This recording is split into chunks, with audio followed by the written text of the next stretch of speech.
જમ્મુ અને કાશ્મીરમાં ઠંડીનું મોજું જોવા મળી રહ્યું છે। ધુમ્મસ અને ઠંડી લોકોને આકર્ષી રહી છે। જમ્મુ કાશ્મીરમાં શિયાળો વધુ તીવ્ર બન્યો છે। તાપમાનમાં નોંધપાત્ર ઘટાડો થયો છે। શ્રીનગર અને પ્રદેશના અન્ય શહેરોમાં ભારે ઠંડીનો સામનો કરતા ગરમ કપડાં પહેરેલા લોકો સામાન્ય બની ગયા છે। સ્થાનિક હવામાન વિભાગે આગાહી કરી છે કે 10 ડિસેમ્બર સુધી હવામાન મોટેભાગે શુષ્ક રહેશે। આવતા મહિનાની શરૂઆતમાં કેટલાક પહાડી વિસ્તારોમાં હળવી હિમવર્ષા થવાની ધારણા છે। જમ્મુ કાશ્મીરના ઘણા ભાગોમાં ધુમ્મસ રહેવાની ધારણા છે। અધિકારીઓએ લોકોને ખાસ તો સવારે સાવચેતી રાખવાની સલાહ આપી છે, કારણ કે તાપમાન ઓછું છે અને કેન્દ્ર શાસિત પ્રદેશમાં ધુમ્મસ છવાઈ રહ્યું છે। मौसम जो है मुसलसल ड्राई चल रहा है सिंस लास्ट 2 वीक्स और कमिंग डेज में भी फ़िलहाल कोई मेजर वेदर फोरकास्ट नहीं है बारिश या बर्फबारी के हवाले से। तो वेदर जो है फ़िलहाल लगभग 10 दिसंबर तक ड्राई रहने के चांसेस हैं। थोड़ा सा क्लाउडीनेस के चांसेस है। कुछ एक पहाड़ी इलाकों के अंदर जो है लाइट स्नोफॉल की पॉसिबिलिटी है, बिल्कुल हल्की फुल्की बर्फबारी, लेकिन कोई सिग्निफिकेंट वेदर एक्टिविटी फ़िलहाल अक्रॉस जम्मू एंड कश्मीर जो है बहुत ही कम चांस है। અને હવે વાત શાકભાજીના વધી રહેલા ભાવોની।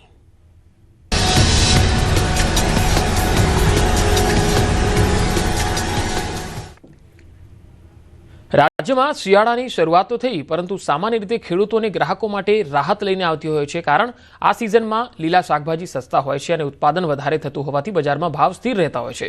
પણ આ વર્ષે પરિસ્થિતિ બિલકુલ ઉલટી છે। શહેરથી લઈને તાલુકા વિસ્તાર સુધી શાકભાજીના ભાવમાં ભારે ઉછાળો જોવા મળ્યો, જેના કારણે સામાન્ય માણસના રસોડાના બજેટમાં મોટું ગાબડું પડ્યું। જે શાકભાજી સામાન્ય દિવસોમાં 20 થી 30 રૂપિયા મળતા હતા, એ હવે 80 થી 100 રૂપિયા પ્રતિ કિલો મળી રહ્યા છે। રીંગણ 25 રૂપિયાથી સીધા 100 રૂપિયા થઈ ગયા છે, તો દૂધી 20 રૂપિયાથી સીધી 100 રૂપિયા કિલોએ પહોંચી ગઈ છે।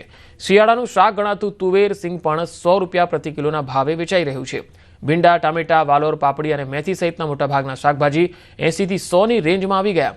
આમ ખાવું તો શું ખાવું એવી પરિસ્થિતિ સર્જાઈ રહી છે। તો શિયાળામાં શાકભાજી સસ્તા થતા હોય છે અને લીલા શાકભાજી શિયાળામાં આ સિઝનમાં આરોગવાથી ફાયદો પણ થતો હોય છે શરીરને। એટલા માટે લોકો લીલા શાકભાજીનું સેવન પણ વધારે કરતા હોય છે સસ્તા હોવાના કારણે। પરંતુ આ વખતની સિઝનમાં શાકભાજી જે છે એ ખૂબ મોંઘા થઈ રહ્યા છે। સ્થાનિક વેપારીઓ કહી રહ્યા છે કે શાકભાજીના ભાવ વધારા પાછળ કેટલાક કારણો છે, અને જો તેને સમજીએ તો શાકભાજીનો ઉતારો સામાન્ય કરતાં ઓછો આવ્યો છે। પહેલાં કરતાં જે ઉત્પાદન થતું હતું એ પ્રમાણમાં ઓછું લાગી રહ્યું છે। બચેલો પાક જે છે એમાં પણ જ્યારે માવઠું થયું છે તેના કારણે શાકભાજીના પાકોને થોડું નુકસાન થયું છે, તેના લીધે પણ આ ભાવો વધી રહ્યા છે।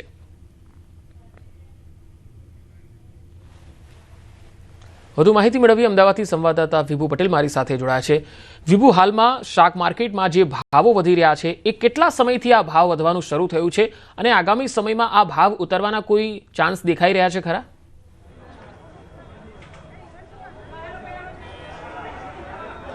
પંકજ, સામાન્ય રીતે શિયાળો આવતો હોય છે અને શિયાળામાં લીલા શાકભાજી છે તે ભરપૂર માત્રામાં આવતા હોય છે અને ભાવ પણ નીચા હોય છે। આપણે દ્રશ્યો પણ બતાવવા માંગીશ કે અમદાવાદમાં જનરલી બધું જ શાકભાજી બહારથી આવતું હોય છે અને શાકભાજીના ભાવ છે શિયાળામાં ઓછા હોય છે અને લોકો પણ લેવા માટે આવતા હોય છે। ખાસ કરીને ચોમાસું અને ઉનાળો એવું હોય છે કે ભાવ આસમાને હોય છે, પરંતુ ચોમાસાથી જે લગાતાર ભાવ વધી રહ્યા છે તે શિયાળો શરૂ થઈ જવા છતાં પણ ભાવ નીચા નથી આવ્યા। અને તેનું કારણ આપણે વેપારી પાસેથી પૂછીશું કે શિયાળામાં સામાન્ય રીતે શાકભાજીના ભાવ સસ્તા થઈ જતા। ये साले सस्ता था, आ साले महंगा है। मावठू થઈ ગયું ને એટલે બધું વાવેતર બધું ખરાબ થઈ ગયું। એટલે ये साल में 40-50 तो आ वस्तु ये साल में 100 आसपास में 90-100-80-90-180।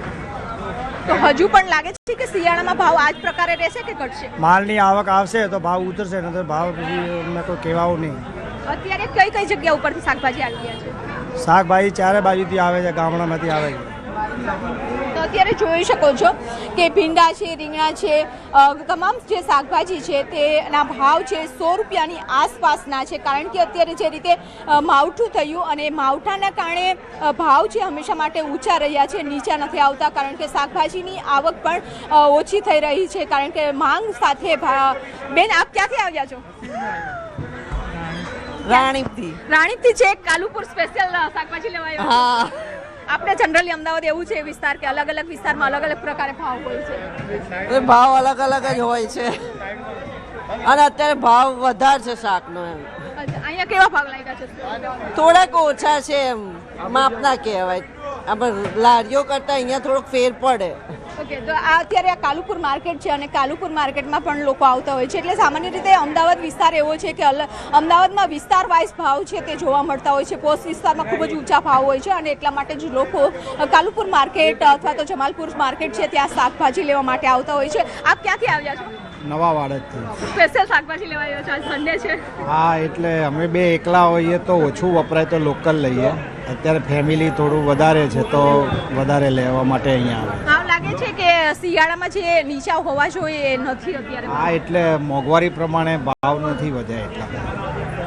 તો અત્યારે સામાન્ય રીતે ભાવ છે તે ઘટી જતા હોય છે, પરંતુ અત્યારે આ માર્કેટ છે ને માર્કેટમાં લોકો પોતાના પરિવાર મોટું હોય છે એટલે કે ઓછું લેવું હોય તો લોકલ માર્કેટમાંથી લઈ લેતા હોય છે, પરંતુ જનરલી એક વીકનું જ્યારે શાકભાજી લેવાનું હોય છે ત્યારે લોકો કાલુપુર માર્કેટમાં આવતા હોય છે, કારણ કે અન્ય માર્કેટ કરતાં ભાવ થોડા અહીં સસ્તા પડતા હોય છે. એટલા માટે લોકો અહીં શાકભાજી લેવા માટે આવી રહ્યા છે.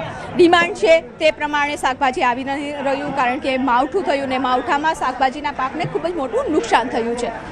વિભુ, અત્યારે જે શાકભાજી વેચાઈ રહ્યા છે એમાં સૌથી મોંઘું શાક કયું છે અને એની રેન્જ જે છે, શરૂઆત શાકભાજીના રેન્જ જે અત્યાર સુધી 20-30 રૂપિયામાં શાક મળે છે, હવે મિનિમમ કેટલા રૂપિયામાં એ શાક વેચાઈ રહ્યું છે?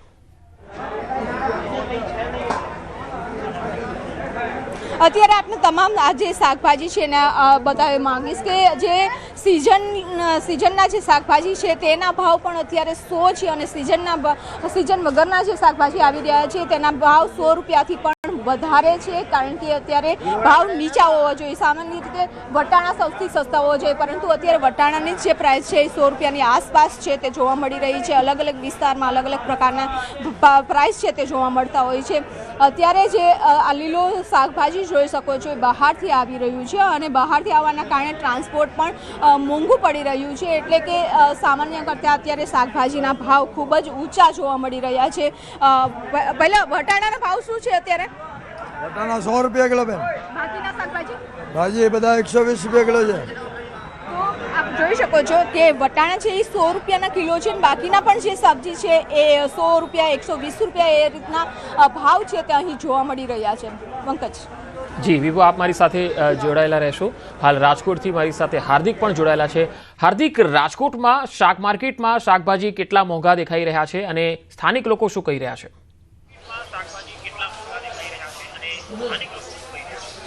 ચોક્કસથી રાજકોટમાં જે શાકભાજીના ભાવ છે તે ફરી એક વખત આસમાને પહોંચ્યા છે, એટલે કે 30 થી 40% જેટલો ભાવ વધારો જોવા મળી રહ્યો છે. બીજી તરફ વધતા શાકભાજીને લઈને શાક માર્કેટ છે ત્યાં પણ ક્યાંય જે છે ગૃહિણીઓ લોકોની છે તે ચહલ પહલ ખૂબ જ ઓછી જોવા મળી રહી છે. હાલ આપણી સાથે શાકભાજીના વેપારી છે, આપણે એમની સાથે પણ વાત કરવાનો પ્રયાસ કરીશું. અત્યારે શાકભાજીના ભાવમાં જે વધારો આવ્યો છે એમની પાછળનું કારણ શું? ખાસ કરીને અત્યારે શાકભાજીમાં જે વરસાદ છેલ્લે પડ્યો ને એ 3-4 દિવસમાં હે ને અનલિમિટ વરસાદ પડ્યો, એના હિસાબે હે ને શાકભાજીમાં ઉછાળો આવ્યો છે, એટલે ડબલ જેવો ભાવ થઈ ગયો છે. ખાસ કરીને અત્યારે જો ટમેટા છે, ટમેટા પણ હમણાં 2-4 દિવસમાં 40-50 રૂપિયા હોલસેલ બજાર થઈ ગયા, 70-80 રૂપિયા બજાર થઈ ગઈ છે. અને રિટેલમાં અત્યારે શાકભાજી જો ફુલાવર ગણો તો ફુલાવર પણ 80-100 રૂપિયા કિલો છે, ચોરા પણ 80-100 રૂપિયા કિલો છે, ભીંડો 100-120 રૂપિયા કિલો છે, ગુવાર તો અત્યારે જો કે ઓફ સિઝન એટલે બહુ ન હોય, આવતો ન હોય, એટલે એના હિસાબે 150ની આડે ગાડે છે ગોવાર બી. કોબી બી 50-60 રૂપિયા કિલો છે. એટલે ટોટલ શાકભાજી વરસાદ પડ્યો ને ખેડૂત કે એને જે જૂનો માલ હતો એ બધો સાફ થઈ ગયો છે. અમુકને જેને ઝાડવા બચી રહ્યા છે એનો થોડો માલ આવે, એના હિસાબે બજાર બહુ ઊંચી અત્યારે ચાલી છે. અત્યારે લગભગ તમે શાકભાજી ગણો ને અત્યારે દૂધી, ગાજર, કોબી 3-4 આઈટમ. તો રાજકોટમાં પણ શાકભાજીના ભાવ વધારે છે અને તેનાથી ગૃહિણીઓનું બજેટ ખોરવાઈ ગયું છે. હાલ શિયાળાની શરૂઆતમાં જ બજારમાં વિવિધ શાકભાજી જોવા મળે છે. માર્કેટ લીલાછમ શાકભાજીથી છવાઈ જાય છે, ત્યારે ગત મહિને કમોસમી વરસાદથી ખેડૂતોને પાકની સાથે શાકભાજીમાં પણ મોટા પાયે નુકસાન થયું હતું. શાકભાજીનું વાવેતર કરતા ખેડૂતનો ખર્ચ વધુ અને ઉપજ ઓછી થવા પામી છે. બારડોલી શાક માર્કેટમાં જે ખેડૂતો 500 કિલો શાકભાજી માર્કેટમાં વેચવા આવતા હતા તે ખેડૂતો હાલ 100 કિલો શાકભાજી લઈને આવે છે. કમોસમી વરસાદના લીધે પાકોનું ઉત્પાદનમાં માર પડ્યો, એના લીધે ભાવ વધારો થઈ ગયો છે એટલે જે ગ્રાહકો છે લેવા માટે તકલીફ પડે છે.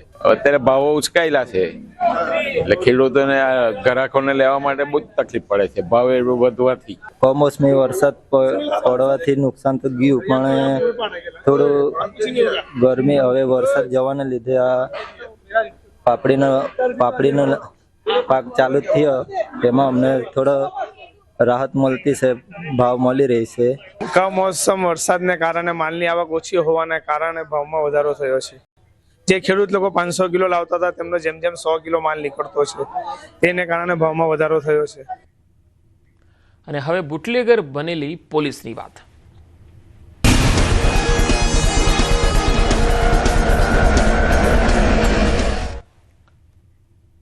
બુટલેગર સામે કાર્યવાહી કરનાર ખુદ પોલીસ જ બુટલેગર બની.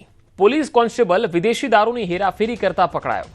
બાકોર પોલીસ મથકમાં ફરજ બજાવતો હેડ કોન્સ્ટેબલ જયેન્દ્રસિંહ સોલંકી વિદેશી દારૂ અને બિયર સાથે પકડાયો. તેની સાથે બુટલેગર કનુ માલીવાડ પણ ઝડપાયો. પોલીસ કોન્સ્ટેબલ અને બુટલેગર એક સાથે દારૂની હેરાફેરી કરતા પકડાયા. રાજસ્થાનથી દારૂ લાવી અને ગુજરાતમાં ઘુસાડતા હતા. બોર્ડર વિસ્તારની ડીટવાસ પોલીસે દારૂ સાથે કોન્સ્ટેબલ સહિત અન્ય એક શખ્સને પકડી લીધો. પોલીસે બાતમીના આધારે બંનેને ઝડપી લીધા. પોલીસ ખુદ દારૂની હેરાફેરી કરતા ઝડપાતા અનેક સવાલ ઉઠી રહ્યા છે. તો એક તરફ દારૂબંધી ગુજરાતમાં છે અને તેનો અમલ કરાવનાર પોલીસ છે, પરંતુ અહીંયા જ્યારે પોલીસ ખુદ બુટલેગર બની જાય અને દારૂની હેરાફેરી કરવામાં લાગી જાય તો શું ચિત્ર ઊભું થાય? તસવીરો જોઈ શકો છો. મહીસાગરનો આ બનાવ છે. પોલીસ હેડ કોન્સ્ટેબલ ખુદ બુટલેગર હતો અને તે ઘણા સમયથી અહીંયા દારૂ ઘુસાડવાના કામમાં સંડોવાયેલો હતો. હેડ કોન્સ્ટેબલ દારૂની હેરાફેરી કરતા પકડાયો છે. મહીસાગરના બાકોર પોલીસ મથકમાં ફરજ બજાવે છે આ હેડ કોન્સ્ટેબલ જયેન્દ્રસિંહ સોલંકી અને તેની અટકાયત કરી લેવામાં આવી છે. રાજસ્થાનથી ગુજરાતમાં તે દારૂ ઘુસાડતો હતો. પોલીસ જ્યારે બુટલેગર બને ત્યારે એક મોટો સવાલ અને ગંભીર ચિંતાનો વિષય છે, કારણ કે રાજ્યની જવાબદારી, સુરક્ષાની જવાબદારી, કાયદો વ્યવસ્થાના અમલની જવાબદારી જેના માથે છે એ વ્યક્તિ જ જ્યારે કાયદાના લીરે લીરા ઉડાવે અને કાયદાનું ભક્ષણ કરતો હોય એવું લાગે, રક્ષણ કરવાની જગ્યાએ ભક્ષણ કરવા લાગી જાય ત્યારે સ્થિતિ કફોડી થઈ જતી હોય છે. કોમનવેલ્થ ગેમ્સને લઈને મોટા સમાચાર આવી રહ્યા છે. રાજ્ય સરકાર અને એએમસી અધિકારીઓ સ્કોટલેન્ડ જવા માટે રવાના થયા. 2030માં આયોજિત કોમનવેલ્થ ગેમ્સ માટે રજૂ કરાશે પ્રેઝન્ટેશન. કમિટી સમક્ષ રાજ્ય સરકાર રજૂ કરશે પ્રેઝન્ટેશન. સ્કોટલેન્ડના ગ્લાસગો ખાતે 24 થી 27 નવેમ્બર સુધી ચાલશે આ પ્રક્રિયા. રાજ્ય સરકારના અધિકારીઓ અને એએમસી કમિશનર રજૂ કરશે પ્રેઝન્ટેશન. કોમનવેલ્થ ગેમ્સની જનરલ એસેમ્બલી સમક્ષ આ પ્રેઝન્ટેશન રજૂ થશે. અમદાવાદ શહેર બનશે કોમનવેલ્થ ગેમ્સનું યજમાન. નારણપુરા ખાતે આંતરરાષ્ટ્રીય કક્ષાનું તૈયાર કરાઈ રહ્યું છે સ્પોર્ટ્સ કોમ્પ્લેક્સ અને બુક ફેરમાં કેન્દ્રીય ગૃહમંત્રી અમિત શાહે પણ આ સંકેત આપ્યા હતા. તેમણે સિગ્નેચર વોલ પર લખ્યું હતું, કોમનવેલ્થ દેશોના ખેલાડીઓ માટે અમદાવાદ તૈયાર છે, સુસ્વાગતમ.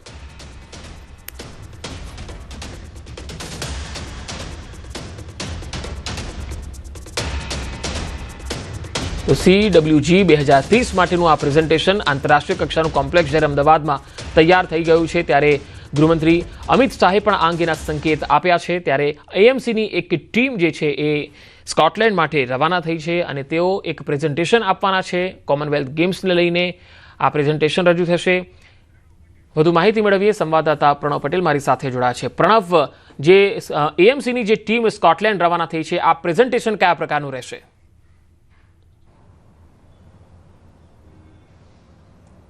ચોક્કસ આજે ટીમની અંદર રાજ્યના નાયબ મુખ્યમંત્રી અને સ્પોર્ટ જે મંત્રી છે હર્ષ સંઘવી, સાથે જ અશ્વિની કુમાર જે સિનિયર આઈએએસ અધિકારી છે અને સાથે જ અમદાવાદ મહાનગરપાલિકાના જે મ્યુનિસિપલ કમિશનર છે બંછાનિધિ પાની, આ તમામ જે ઉચ્ચ અધિકારીઓ અને નાયબ મુખ્યમંત્રી સાથે જ તમામ લોકો સ્કોટલેન્ડ જવા માટે રવાના થયા છે. અને આ સૌથી મોટા સમાચાર એટલા માટે બની રહ્યા છે કારણ કે અમદાવાદ યજમાન બનવા જઈ રહ્યું છે કોમનવેલ્થ ગેમ્સને લઈને.